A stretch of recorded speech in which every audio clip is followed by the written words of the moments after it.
Uma menina, 10 anos de idade, falando sobre rotinas complexas de cuidado com a pele. Actually, I love this toner. Com um entusiasmo incrível, né? A criança deveria estar recomendando um brinquedo. E ela está dando essa dica para as amigas, para as meninas da mesma faixa etária. Ela descreve os ativos, marca, passo a passo, uma verdadeira especialista, às vezes falando melhor até do que pessoas de 30 anos de idade. E você olhando esse vídeo, você deve estar pensando, mas qual que é o problema de uma menina falar do produto que ela usa na pele? É só uma brincadeira inocente, é uma criança falando. O problema é o que ninguém vê. É o detalhe invisível que tá aí nessa cena, que muitos não percebem, muitos acham até bonitinho. Milhões de crianças consumindo esse vídeo todos os dias nas redes sociais. Nós, dermatologistas, estamos vendo um padrão. Um padrão que está se tornando clínico. É preocupante, é real, é o dia a dia do consultório. Além dele estar aparecendo cada vez com mais frequência, está aparecendo e acometendo precocemente crianças cada vez mais cedo. Produtos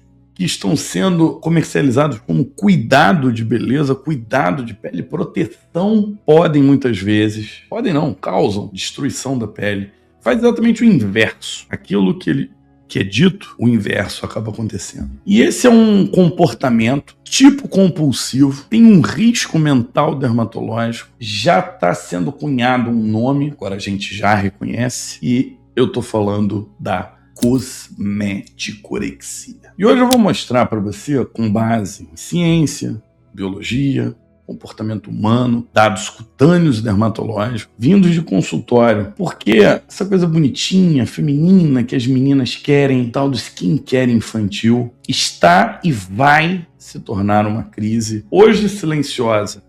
A gente vai pagar o preço lá na frente, que vai além da pele. Acomete a mente, e essa história começa com um clique inocente lá nas redes sociais, e as consequências vão terminar na bancada do teu banheiro, na menina e alguns meninos dentro da sua casa. Alguns chegam no meu consultório quando dá problema de pele, muitos não. O problema ele passa despercebido. Aperta o cinto, porque hoje a gente vai conversar, analisar a fundo que ninguém está te contando. E vamos sair de uma análise superficial, entender o que esse hobby, crianças influencers, o que isso pode estar realmente significando para tua filha, para tua sobrinha, para tua neta. Um dado complicado. E a gente começa a ver crianças mexendo. É legal, né? Ter aquele monte de creme, aquele bando de produto, usar no rosto, o sensório, o cheiro. O problema é que a gente não está falando de uma moda passageira, a gente não está falando de uma tendência, a gente está falando de uma indústria de bilhões, gigantesca, agressiva. E eles já perceberam aonde eles estão, e enquanto para você é apenas uma brincadeirinha inofensiva, uma filhinha bonitinha, um blushzinho, um batonzinho, eu lhe garanto, senão nem gravaria esse vídeo aqui para você, o problema é muito maior. E as consequências vão ser duradouras, já cruzam fronteiras e tem uma relação direta com as telas. E essas telas estão marcando a pele de milhares de crianças de uma forma física para algumas, dolorosa para outras. Veja bem, no Reino Unido, meninas como Ellen May, aquela que a gente viu no início do vídeo, elas começaram a produzir e consumir conteúdo. Então elas são usuárias e propagadoras do tal skincare. Skincare é uma pele que não precisa de nada, né?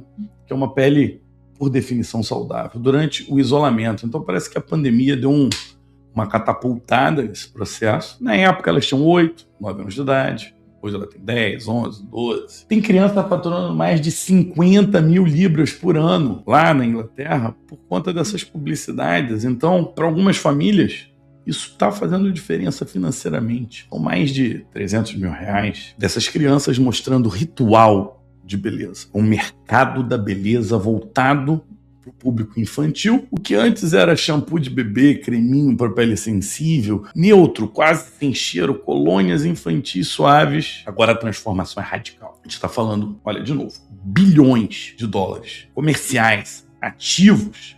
Eles estão pagando, incentivando essas crianças. E aqui não é para enganar, não. A gente falando de sérums com vitamina C pura. Elas conhecem os nomes, ácido hialurônico, retinóides, eles sabem os tipos, eles sabem diferenciar tônico, esfoliante, adstringente. Essa molecada é muito inteligente, são muito mais interessadas que muitos dos adultos e elas são promovidas. E aí é de criança para criança. E se uma criança diz, não tem problema, afinal de contas a inocência está lá, é de criança para criança. E se você acha que isso está longe do Brasil, cara, preste atenção, olha para o banheiro, para a bancada da tua filha, neta, sobrinha, porque no nosso país o fenômeno também explodiu. Nós brasileiros consumimos muita beleza e aqui está avassalador, principalmente no TikTok, aqui na nossa realidade, tem Instagram também. Vai lá, visita, pergunta, vê o que elas estão usando, que produtos são esses que elas têm na pele, o batom, e a chance delas já terem rotina skincare, múltiplos passos. Cara, isso é insano, é assustador e é real. Provavelmente, elas conseguem explicar para que serve cada ativo, cada ácido, até melhor do que muitos de nós. As marcas adultos premium, que antes era desejo dos adultos, das mulheres adultas, viraram objeto de status social dentro da escola. Ou seja, não saber disso, não usar esse produto, o hidratante importado, colorido, tal, virou equivalente à mochila ou tênis, ou seja, começou a virar produto de inclusão, exclusão, é o passaporte de entrada para um determinado grupo.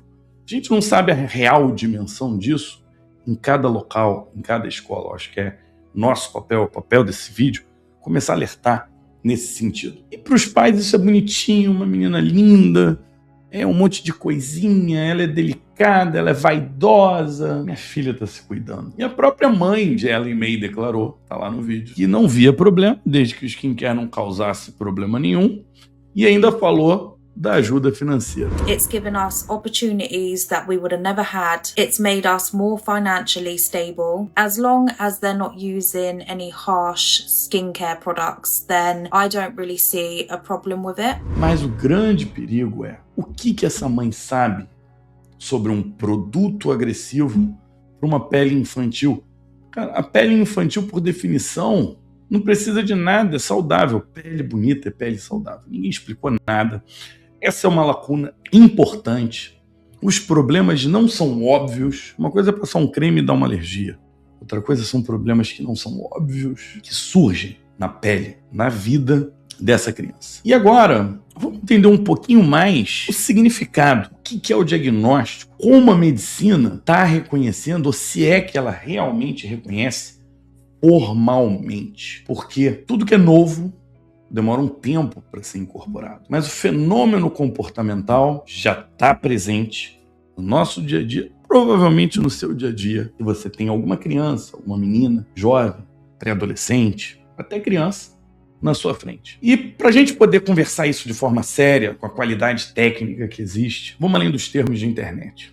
Vamos olhar agora para o meu lado, para o lado da ciência. Como que nós médicos identificamos um hábito de um comportamento potencialmente patológico ou patológico e até compulsivo. Historicamente, o termo surgiu em 2024. Foi uma dissertação de mestrado escrita por Pauselli, sobre orientação direta do professor Giovanni Damiani na Itália. Em 2026, esse conceito ele foi cientificamente consolidado, estruturado, já faz parte de literatura médica internacional e foi publicado numa revista de dermatologia por Alberto Stefana, do Instituto Nacional de Saúde de Roma. E o próprio Damiani participou. E eles definem cosmeticorexia, também chamado cientificamente de dermorexia, como uma preocupação ou obsessão daquela criança, daquela pessoa, que é culturalmente reforçada, apoiada pela busca de uma pele perfeita e impecável, que impulsiona o uso excessivo, compulsivo, exagerado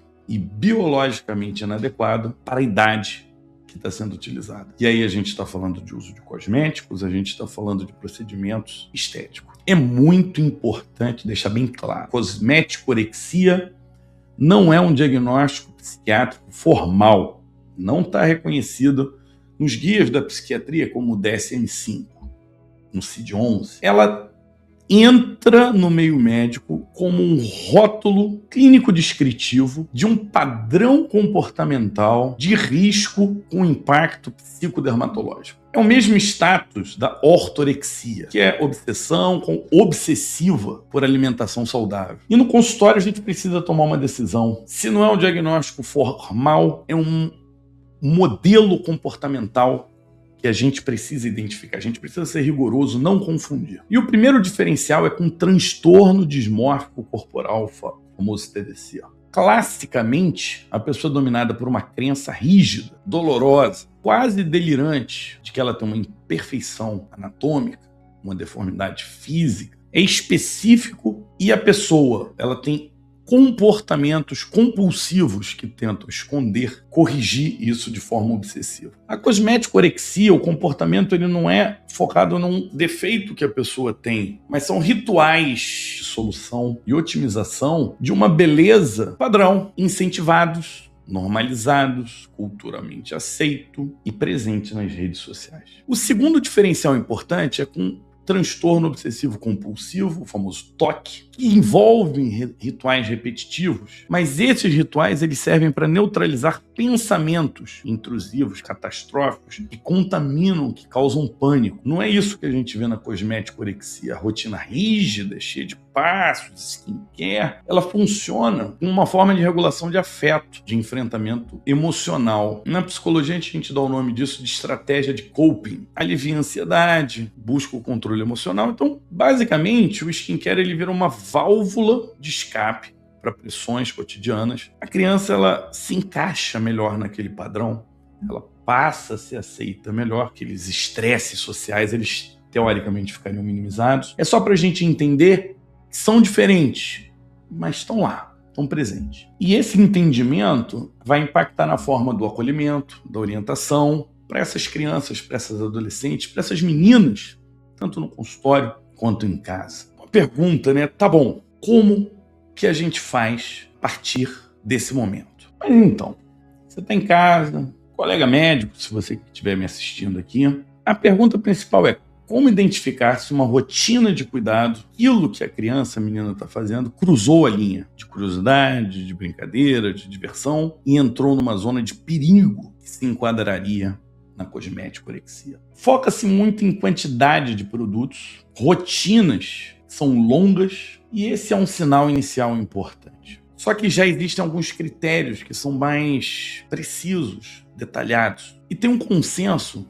desse ano de 2026 que estabelece 4 pilares clínicos de alerta fundamental para o rastreamento desse comportamento. E o primeiro pilar, quanto que esse comportamento impacta financeiramente na família e o quanto que esse comportamento impacta no tempo daquela criança, da pré-adolescente, que começa a passar uma parte desproporcional do dia planejando, veja bem, não é só executando, planejando, pesquisando, assistindo, anotando e também executando. Conversando, só fala daquilo e pressiona a família. Cada vez gasta mais, sempre quer um novo, novos produtos, desproporcionalmente caros. Segundo pilar, ansiedade, sofrimento extremo está relacionado. Existe angústia real, choro, crise de raiva, irritabilidade, além da conta, se essa rotina de skincare foi interrompida, impactada, se ela foi impedida de aplicar os cremes, existe uma demonstração de perda de controle comportamental. E esse é o segundo pilar. No terceiro pilar é a regulação emocional. O ritual de aplicar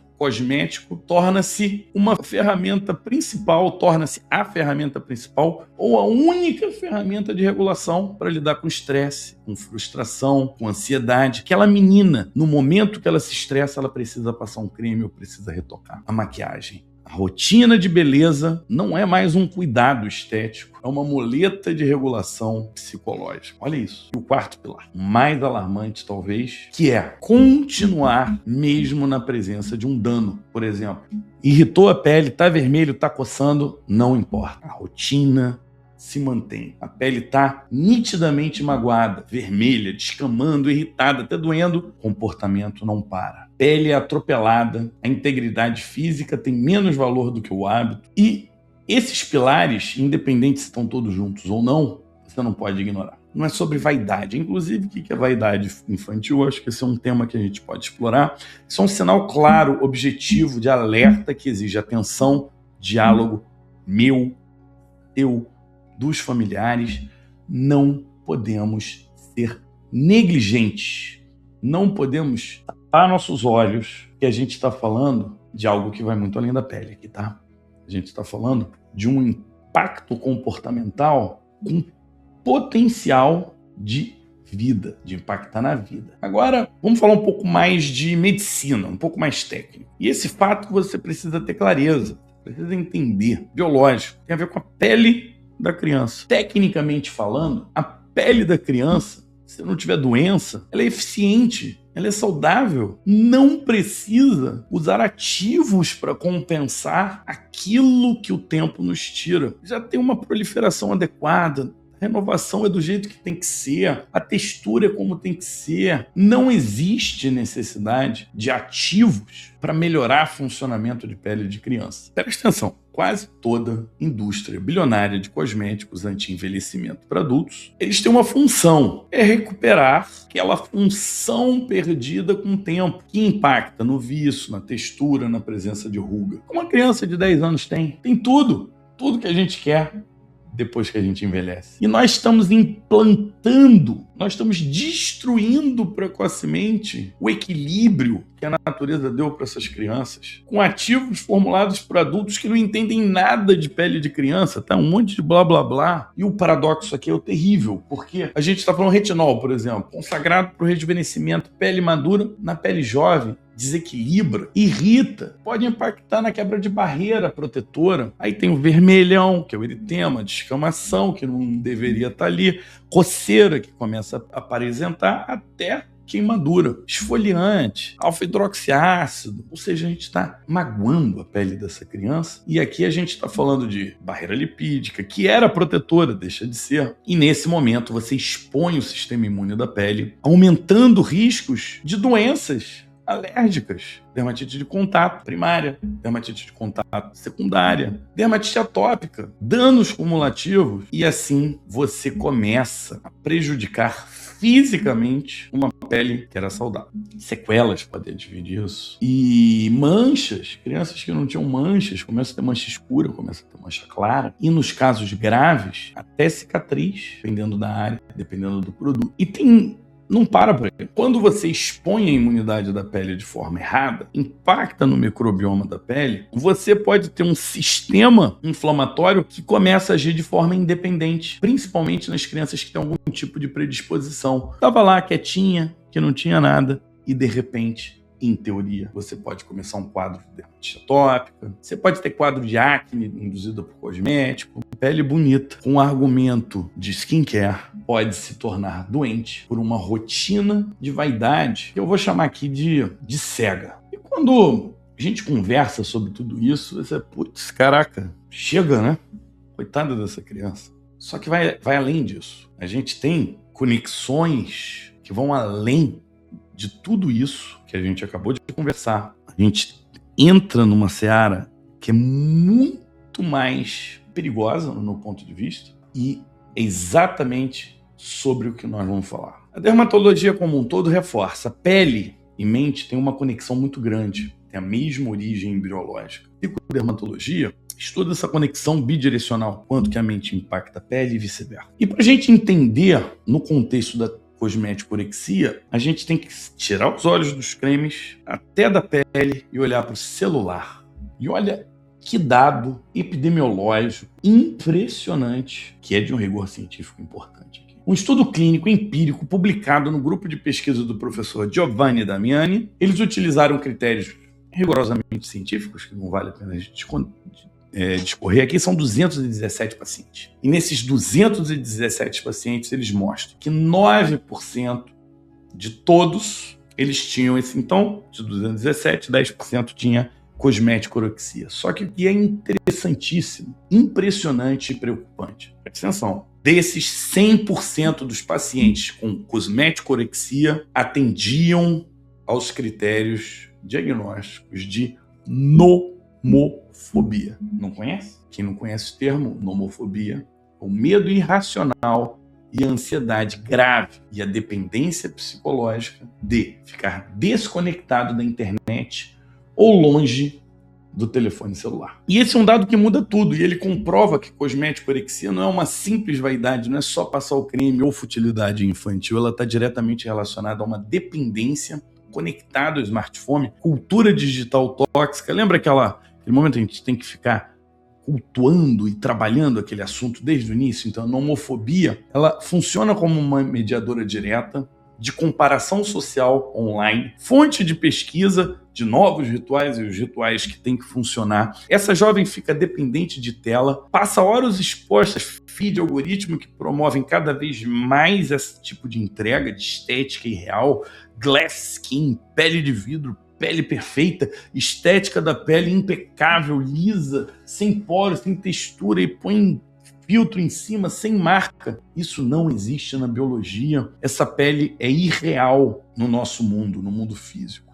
E o resultado de filtro, iluminação, estúdio, edição da cosmeticalexia é uma criança que começa a ter uma identidade impactada. Lembra que está em formação o cérebro dessa criança. E exposta toda essa realidade, ela entra num processo de insatisfação corporal, começa a ver defeito que não existe, começa a definir padrões que não faziam parte da vida dela, e ela normal, ela saudável. E para corrigir isso, para ser socialmente aceita na escola, ela vai fazer o que ela aprendeu. Ela vai fazer o skincare, que afinal de contas ela aprendeu que apesar do defeito dela, existe uma correção. E nesse mundo fake, a angústia é real. Plataformas que ganham dinheiro com esse ciclo, explorando essa vulnerabilidade emocional. E diante desse cenário complexo, o que a gente faz? Do lado médico, qual é a conduta? Do seu lado de pai, de educador, como agir? Quem procurar? Uma clareza a gente precisa ter. Não dá para ficar olhando passivamente, não dá para esperar governo. Eles agem mais devagar. Acho que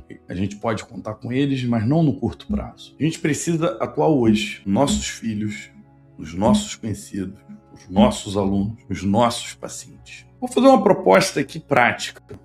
3 passos. Primeiro deles, faz uma auditoria na prateleira. Conversa com tua filha, presta atenção, dá espaço, abre a mente, não critica. Deixa ela falar. Presta atenção nos detalhes, sem oprimir. Filha, filho. Veja se são produtos seguros. Se não tem ativos dermatológicos, não tem que ter. Conversa com o teu dermatologista, manda foto do que está naquela bancada. E aí você vai ter que tomar uma atitude, vai precisar tirar, vai precisar orientar. Explica para a criança, com carinho, acolhe e pede ajuda. Eu acho que nesse caso, né, dependendo da intensidade, do momento, da gravidade, a gente vai precisar ajuda do pessoal da psicologia. No segundo passo, estou falando aqui mais com os médicos. Vamos fazer a pergunta na anamnese clínica. Qual é a sua rotina de cuidado da pele? Exatamente como a gente faz para os adultos. Pergunta, muitas vão te surpreender e vão te responder. Eles são incríveis, eles estudam muito, eles passam grande parte da vida deles nesse estudo. E o terceiro passo é um princípio que é da dermatologia pediátrica. A pele de uma criança é uma pele saudável, ela não precisa de praticamente nada. Higienização suave, sabonete Sindet, hidratação compensar, hidratante sem ativos, sem perfumaria, fotoproteção, de acordo com a rotina da criança. Não precisa de nada além disso. Vou falar para vocês, as nossas crianças, elas já são lindas, queríamos nós, adultos, termos lindos como aquela menina, Ellie Mae, que nós assistimos no comecinho do vídeo. Ela não é a culpada, ela é vítima, ela não fez nada de propósito, ela é criativa, a mãe deu vazão, ajudou a família, teve um papel, só que a gente está entrando como ovelha no mercado de lobos, e eles não querem saber. Nós, adultos, não podemos falhar. O verdadeiro problema de saúde pública vai além de criança gravando vídeo na internet. É o nosso silêncio, que é antiético, que é prejudicial. E tá aqui, a gente sempre fala no Pele Digital. Pele bonita é pele saudável. E toda pele de criança é bonita. Não precisa de nada além do que o seu amor, do que o cuidado básico, do que prestar atenção no que está acontecendo. E agora o que você vai fazer com essa informação?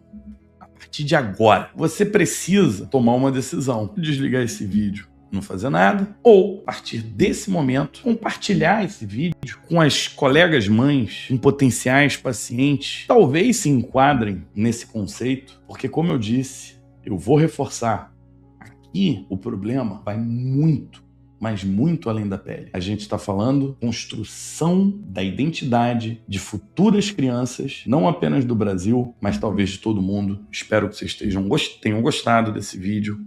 Até o próximo.